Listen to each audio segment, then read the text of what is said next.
نماز قصر. قصر کا معنی ہے کم کرنا، چھوٹا کرنا. قصر کے معنی 4 رکعت والی نماز کا سفر میں 2 رکعت ہو جانا.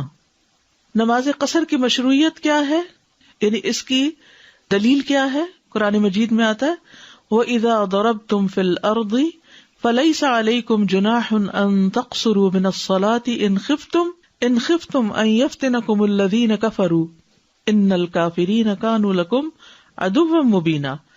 اور جب تم زمین میں سفر کرو تو تم پر کوئی گناہ نہیں کہ نماز کچھ کم کر لو، اگر ڈرو کہ تمہیں وہ لوگ فتنے میں ڈال دیں گے جنہوں نے کفر کیا، بے شک کافر ہمیشہ سے تمہارے کھلے دشمن ہیں. تو ابتدائی طور پر نبی صلی اللہ علیہ وسلم کے تقریباً جتنے بھی سفر تھے وہ سب کون سے سفر تھے؟ جنگی سفر تھے. تو اس وجہ سے یہاں خاص طور پر اگر تم ڈرو کہ وہ فتنے میں ڈال دیں گے تمہیں، تو ابتدائی طور پر قصر کا حکم نماز خوف کے ساتھ ملا کر ہی آیا ہے. لیکن نبی صلی اللہ علیہ وسلم کی سنت سے ہمیں پتہ چلتا ہے کہ آپ نے خوف کے علاوہ بھی امن کی حالت میں بھی قصر کی ہے.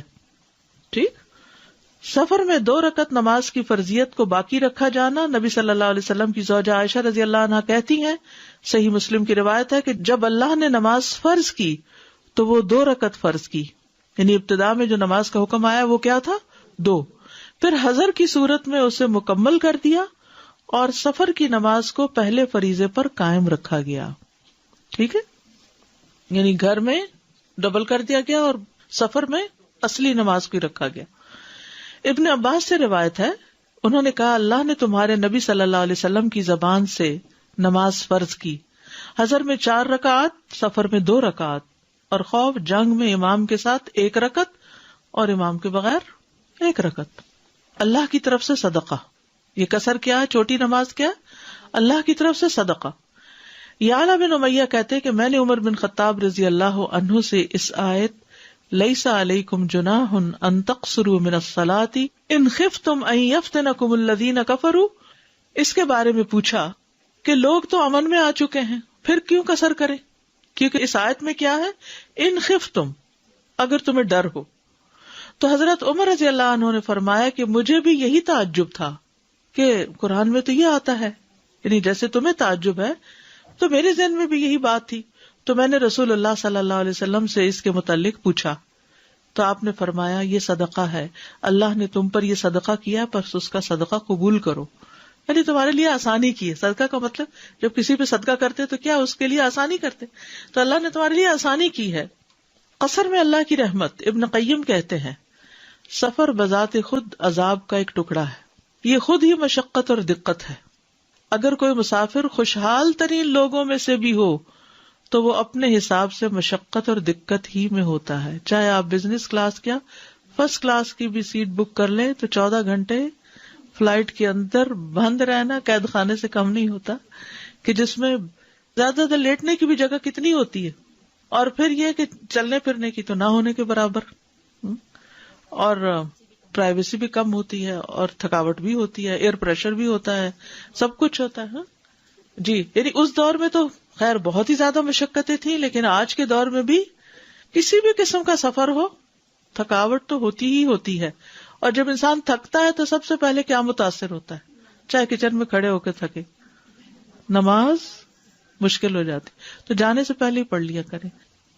اللہ کے اپنے بندوں پر رحمت کرنے اور ان پر احسان کرنے میں سے یہ ہے کہ اللہ نے ان سے آدھی نماز کی تخفیف کر دی ہے اور ان سے نصف نماز پر اکتفا کیا، یعنی آدھی بھی قبول کر لی. اجر تو پوری کا ہی ملے گا، لیکن ان سے سفر کے دوران فرض روزے کی ادائیگی کو آسان کر دیا اور ان سے اسی بات پر اکتفا کیا کہ صرف مقیم ہونے کی حالت میں روزہ رکھیں، جیسا کہ اسی طرح کا حکم مریض اور حائضہ عورت کے حق میں مشروع کیا گیا.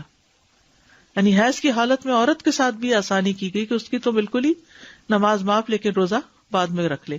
اللہ نے انہیں عبادت کے فائدے سے کلی طور پر محروم نہیں کیا اور نہ ہی سفر میں اسے اس طرح لازم کیا جیسے کہ مقیم ہونے کی حالت میں ان پر لازم کیا.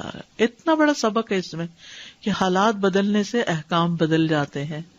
تو ہم چینج کو کیوں نہیں ایکسپٹ کرتے اپنی عملی زندگی میں؟ موسم، حالات، زندگی، کتنی تبدیلیاں آتی ہیں. یعنی کامیاب لوگوں کی نشانی ہوتی ہے کہ وہ چینج کو ایکسپٹ کر لیتے ہیں، اور جو چینج کو ایکسپٹ کر لیتا ہے نا وہ بڑے بڑے کام کر جاتا ہے. اپنی زندگی کو ضائع نہیں کرتا. ورنہ لوگ دو چیزوں کے بیچ میں اٹکے رہتے ہیں ہر وقت، یا ماضی کو یاد کرتے رہتے ہیں اور اس کی یادوں میں کھوئے رہتے ہیں اور روئے رہتے ہیں، اور یا پھر مستقبل کے خوف اور اندیشوں میں پریشان رہتے ہیں جو بھی ہے ہی کچھ نہیں. اور جو آج کا حال ہے اور جو آج نعمتیں ملی ہیں وہ نظر بھی نہیں آتی، سامنے رکھی نظر نہیں آتی. تو اس کیفیت سے نکلنے کی ضرورت ہے ہم سب کو. جب یاد آئے ماضی کی بہت ستائے، کیونکہ ماضی کی یادیں خوشگوار ہونے کے ساتھ ستاتی بھی ہیں، تو فوراً کہے کہ اللہ اس وقت کیا کیا نعمت ہے میرے پاس، اب میں کس حال میں ہوں. اور آپ یقین کیجئے کہ آپ پہلے سے بہتر میں ہوں گے، کیونکہ ایک فطری قانون ہے وَلَلْآخِرَةُ خَيْرٌ لَكَ مِنَ الْأُولَى. انسان پروگرس کرتا ہے. ٹھیک ہے مشکلات تو ہر دور کی کچھ نہ کچھ رہتی ہی ہیں، لیکن اگر ان کو آپ نمبر دیں نا تو جو آپ بڑے ہوتے جائیں گے بہت سے برڈن آپ کے کم ہوتے جائیں گے. نبی صلی اللہ علیہ وسلم کی سنت ابن مسعود سے مرفوعاً روایت ہے کہ آپ صلی اللہ علیہ وسلم سفر میں روزہ رکھتے بھی تھے اور ترک بھی کرتے تھے، یعنی چھوڑ بھی دیتے تھے، اور 2 رکعت نماز پڑھتے تھے اور ان کو ترک نہیں کرتے تھے، یعنی فرض کی 2 رکعتوں سے زیادہ نہیں پڑھتے تھے. نبی صلی اللہ علیہ وسلم کا ہمیشہ سفر میں قصر نماز پڑھنا، ہمیشہ، چھوٹا سفر تھا یا بڑا، ہمیشہ آپ نے اپنے قیام کی جگہ سے باہر قصر ہی کی ہے. یہ اصول اب یاد رکھیے کیونکہ اس پر آگے کے احکام بیس کریں گے. نبی صلی اللہ علیہ وسلم نے اپنے تمام سفروں میں نماز قصر کی ہے. آپ سے کبھی یہ ثابت نہیں ہوا کہ آپ نے سفر میں مکمل نماز ادا کی ہو. ابن عباس بیان کرتے کہ ہم مکہ اور مدینہ کے درمیان رسول اللہ صلی اللہ علیہ وسلم کے ساتھ سفر کر رہے تھے. ہمیں اللہ عز و جل کے سوا کسی کا خوف نہ تھا، مگر ہم رباعی نماز کو 2 رکعت پڑھتے تھے. ابن قیم کہتے ہیں جب بھی آپ صلی اللہ علیہ وسلم سفر کے لیے نکلتے تو آپ 4 رکعتوں والی نماز کو قصر کر کے 2 رکعت نماز ادا کرتے، یہاں تک کہ آپ مدینہ کی طرف واپس لوٹ آتے. نکلنے سے لے کر واپس آنے تک مسلسل قصر ہوتی. آپ سے یہ ثابت نہیں کہ آپ نے 4 رکعت والی نماز کو اپنے سفر میں کبھی بھی مکمل ادا کیا ہو. شیخ ابن عثیمین کہتے ہیں کہ بعض اہل علم کا کہنا ہے کہ سفر میں مکمل نماز پڑھنا مکروہ ہے، کیونکہ ایسا کرنا نبی صلی اللہ علیہ وسلم کی مسلسل اور دائمی سیرت کے برعکس ہے. رسول اللہ صلی اللہ علیہ وسلم نے کبھی بھی کسی سفر میں مکمل نماز ادا نہیں کی، اور آپ نے فرمایا ایسے نماز پڑھا کرو جیسے مجھے پڑھتے ہوئے دیکھتے ہو. شیخ الاسلام ابن تیمیہ نے اسی قول کو اختیار کیا، یعنی وہ بھی یہی بات کہتے ہیں، اور یہ مضبوط قول ہے، بلکہ شاید تمام اقوال سے زیادہ قوی ہے. یعنی یہ بات ایسے ہی ہے، اس میں کوئی شک والی نہیں، کوئی دوسری بات ہی نہیں کہ کوئی کہے کہ آپ نے فلاں اتنے دن کے سفر پر تو قصر نہیں کی. نہیں، سب سفروں میں قصر کی. اب جیسے تبوک کا سفر کافی دن کا تھا، سارا وقت قصر کی آپ نے، اور اسی طرح حج کا سفر شاید 19 دن کا تھا، سارا وقت قصر کی. اب خلفائے راشدین کی کیا سنت ہے، نبی صلی اللہ علیہ وسلم کے بعد صحابہ نے کیا کیا. ابن عمر سے روایت ہے، انہوں نے کہا میں رسول اللہ صلی اللہ علیہ وسلم کی صحبت میں رہا ہوں، آپ سفر میں 2 رکعت سے زیادہ نماز نہیں پڑھتے تھے.